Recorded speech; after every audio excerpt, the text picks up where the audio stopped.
The Principles of Economics with Applications to Practical Problems by Frank Albert Fetter. Chapter 47. The Standard of Deferred Payments. Part 1. Function of the Standard. 1. The standard of deferred payments is the thing of value in which, by the law or by contract, the amount of a debt is expressed. A credit transaction is a lengthened exchange. One party fulfills his part of the contract, the other party promises to give an equivalent at a later date. The equivalent may be in any kind of goods. For example, in barter, one may part with a horse on the promise of a cow to be received later, or a small horse on the promise of a large one, or a flock of sheep on the promise of its return at the end of the year with a part of the increase of the flock. A simple standard in which to express the debt is the thing borrowed, as horse, sheep, wheat, house, etc. This involves the use of the renting contract. Again, the thing to which the value of debts is referred may be a thing quite different from the goods borrowed. And with the growth of the money economy and the use of the interest contract, money comes more and more to be used as the standard. The parties express the debt in terms of the standard unit established by law. 2. The importance of the standard of deferred payments increases with the use of money and with the amount of outstanding debts. Until the use of money develops, the use of credit is difficult and limited. It becomes easy when the value of all things is expressed in terms of a common circulating medium. If all business were done for cash, there would be no great interests affected when a change in the value of money occurred. Every dollar would change in value in the hands of the holder, but there the effect would cease.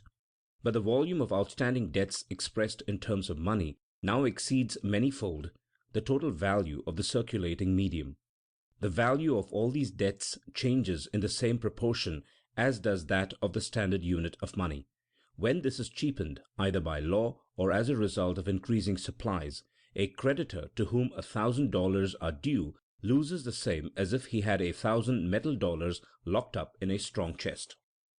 Outstanding contract debts may be roughly divided into three classes: short-time loans running less than a year, medium time running from 1 to 5 years, long time running over 5 years.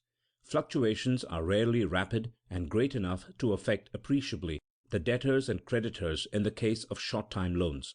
The results are greater in the case of long-time loans, such as national, state, and city debts, bonds of corporations, mortgages given by farmers on their land or by owners of city real estate. A multitude of interests are affected by a change in the value of money.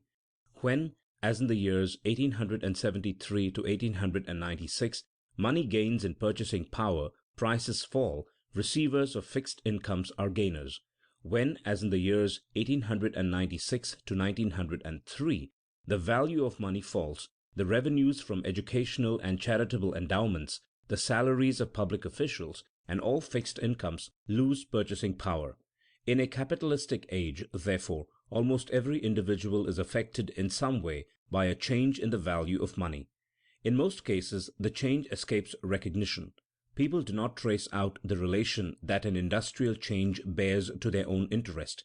In a few notable cases, however, the change has been revolutionary, as in the period following the discovery of America, when the feudal dues had come to be expressed in terms of money instead of labor services.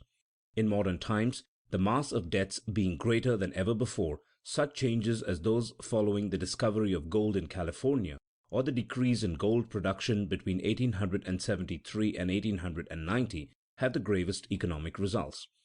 3. The best standards of deferred payments available.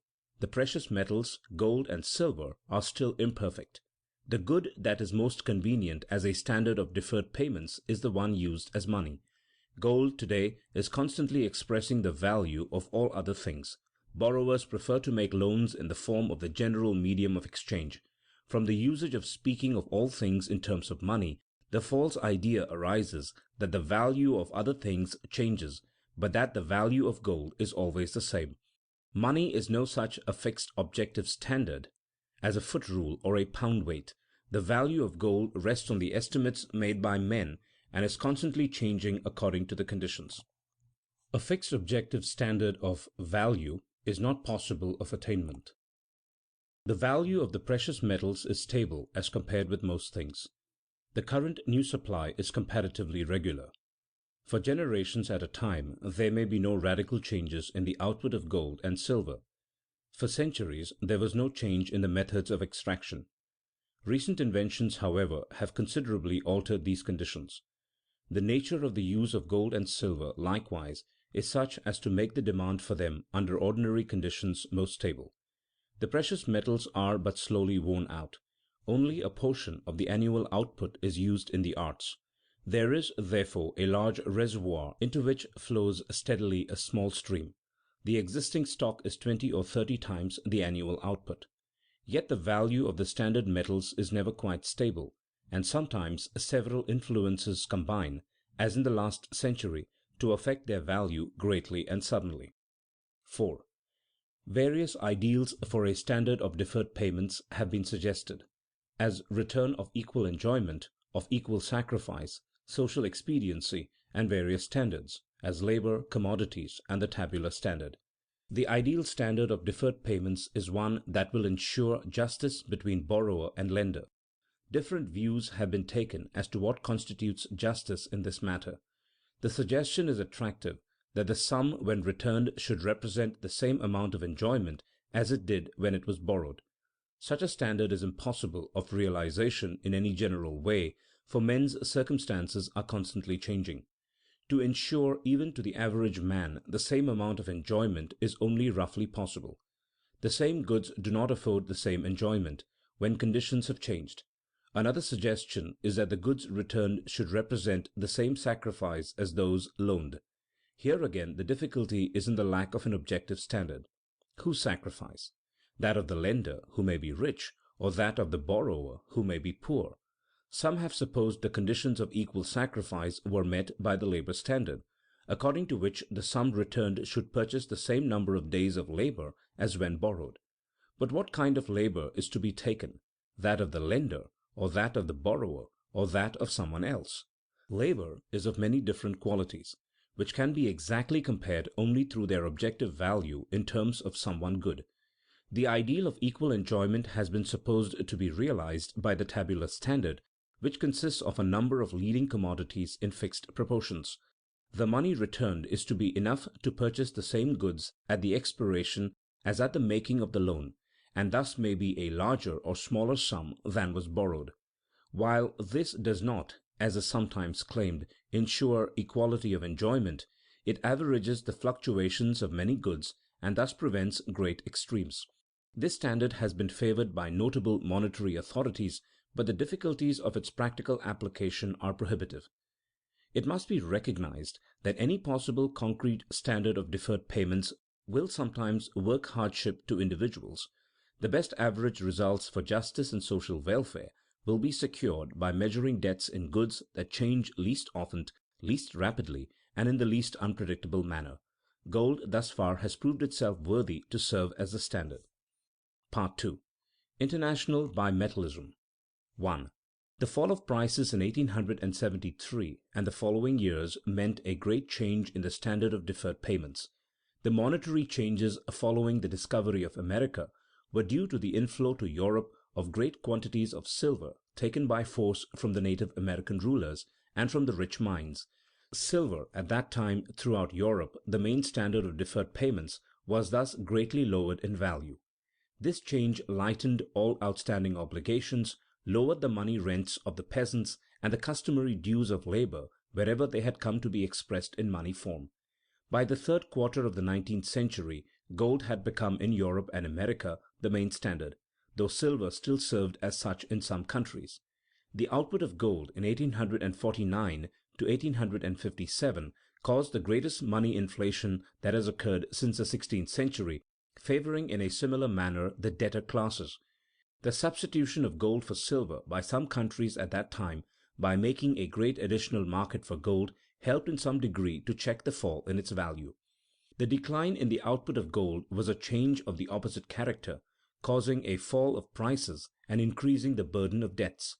From 1873 to 1896, there was almost constant decline of the prosperity of the agricultural classes, due in part to this money influence, but in part to influences which cannot be dwelt upon here, as they had nothing to do with the money question. There was complaint, agitation, and demand for relief on the part of many interests in France, Germany, England, and the United States. 2. Bimetallism, the use of two metals as standard moneys, was the remedy proposed. Bimetallism is legally complete when both metals are admitted to the mints for free coinage at an established ratio of weight. It is halting or limping when one of the metals is not freely coined. Bimetallism may be legally authorized, but not actually working. As soon as the legal ratio varies appreciably from the market value, only one of the metals will in fact be brought to the mint. National bimetallism is confined to a single country, as that in the United States before the Civil War or in France before 1867. International bimetallism is an agreement among several nations to use two metals on the same terms, the only case in history being that of the Latin Union, which included France, Italy, Switzerland, and other countries. The discussion of international bimetallism in recent years has been on the proposal to make a much larger League of States than the Latin Union, embracing all the leading countries. 3. The main object of international bimetallism is to prevent the fluctuations of the standard of deferred payments. Commercial dealings between gold-using and silver-using countries are of great magnitude, and the use of different standards leads to many difficulties. Fluctuations in the ratio of the two metals occasion much uncertainty and loss to individual traders. The rise in the value of gold meant an increase in the burden of the public debts of silver-using countries which collect their revenues in silver, but which must pay their debts, principal, and interest in gold. The theory of bimetallism is that the government can act on the value of the two metals through the principle of substitution. The metal tending to become dearer will not be coined, the other will be coined in greater quantities. The degree of influence that can thus be exerted on the value of the two metals depends on the size of the reservoir of the metal that is rising in price. When it all leaves circulation, the law on the statute book permitting it to be coined becomes a mere sounding phrase. In such a case, there is bimetallism de jure, but monometallism de facto. The greater the League of States, the greater is the likelihood that the scheme will work. The economic theory of bimetallism was recognized by a majority of economists to be abstractly sound, but the political difficulties in the way of international agreements are great, and have proved to be insurmountable. Part 3. The Free Silver Movement in America. 1. International bimetallism, despite many efforts, failed of adoption. This brief proposition sums up the history of the movement from 1878 to 1892 to form a League of States and an agreement for international bimetallism. International conferences were held and taken part in by the leading financiers of the world. France at first favored the policy, and the United States was always foremost in advocating it, while England in the main was opposed. Some of the advocates of bimetallism argued that the fall of prices was due not alone to economic forces, but also to a money conspiracy which had influenced legislation to introduce and continue the gold standard. This, of course, was strenuously denied. It is true that the commercial classes found gold the form of money most suitable to large business, and no doubt class interests entered into the question in some measure. The difficulties of the debtor class in America were peculiarly great owing to the inflated paper currency from 1862 to 1879, which had made our conditions quite abnormal. In the period of speculation following the Civil War, an enormous mass of debts had been accumulated. The hopes of thousands of tillers of the soil suffering from a fall in prices, and of the great debtor class clamoring for relief, were centered upon the success of this movement. Banking and other large business interests in general opposed it. 2. The plan of the free silver advocates was to legalize national bimetallism in the United States at a ratio between gold and silver very different from the market ratio. Gold had become, long before 1860, the real standard of our money system, and after 1873 it was the only metal admitted to free coinage. Silver, little by little, was losing purchasing power in terms of gold, until from being worth in 1873 1/16 as much, ounce for ounce, it became in 1896 worth but 1/30 as much as gold. It must be recognized that the power of silver to purchase general commodities fell much less than the change in its ratio to gold would indicate, gold having risen in terms of most other goods as well as of silver. Nevertheless, the proposal to open the mints to free silver at 16 to 1 in the year 1896 meant a sudden and marked cheapening of money.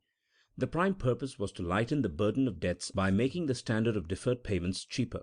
It was at first a debtors' movement, but to succeed it had to enlist the support of other large classes of voters, and thus by force of political necessity, but doubtless in large part naively, it developed into the more sweeping theory that wages, welfare, and prosperity call for a larger supply of money independently of the effect on debts. In its extreme form, the free silver plan was a fiat scheme, for some of its supporters believed that by the mere passage of the law the two metals could be made to bear to each other any ratio desired. But its most intelligent and high-minded advocates, who were moved to its support by a sincere sympathy and concern for the distressed agriculturists, recognized fully that the force of the law was limited by economic conditions. The extreme opponents of the plan, ignoring the evident fact that the adoption of a metal as a standard money is one of the most essential of the market conditions, denied that government action could in any way affect the value. Most of the arguments presented on either side in the political campaign showed little evidence of a sound theory of money. The victory of the gold standard in 1896 and 1900, it would seem, was due more to the well-founded fear that a sudden change of the money standard would cause a panic than to a thorough understanding of the question. 3. The increase of the gold output has for the present checked the fall of prices. Before 1890, for a number of years, the average output of gold was shrinking till it reached a scant 100 million per year. At the same time, nations which recently had gone over to the gold standard were striving to secure large stocks for their banks and general circulation, and those great reservoirs as a result became better filled than they ever were before. After the opening of new gold-yielding territory in South Africa and in the Klondike, the annual output of gold became greater than it had ever been, being at the opening of the South African War in 1898 nearly 3 times that of 10 years earlier. The present methods of extracting gold resemble those of 50 years ago, as civilized industry resembles that of savages. Intricate machinery has taken the place of crude tools, chemical processes have been introduced, and the principal product results from the regular and certain working of deep mines rather than from the chance surface discoveries. Great masses of debris can now be reworked profitably. In many parts of the world are enormous deposits of low-grade ores, before useless, that can be worked economically by present methods. For a generation at least, the world's supply of gold is likely to continue larger than ever before in history, and prices in terms of gold will probably rise. Though no change ever seems likely or possible at the present time, the free silver advocate has been justified by events against those gold advocates who said that the amount of money has nothing to do with prices. Prices have gone up as gold has increased. The free silver advocates have gotten what they wanted through a change for which neither party can claim the credit. Yet the present situation is unsatisfactory and undeveloped. A standard better than a single metal, more stable than a single commodity, is desirable if it can be found. The money question must arise again, and in a new form before many years. The difficulty has not been finally settled, it is but postponed. End of chapter 47.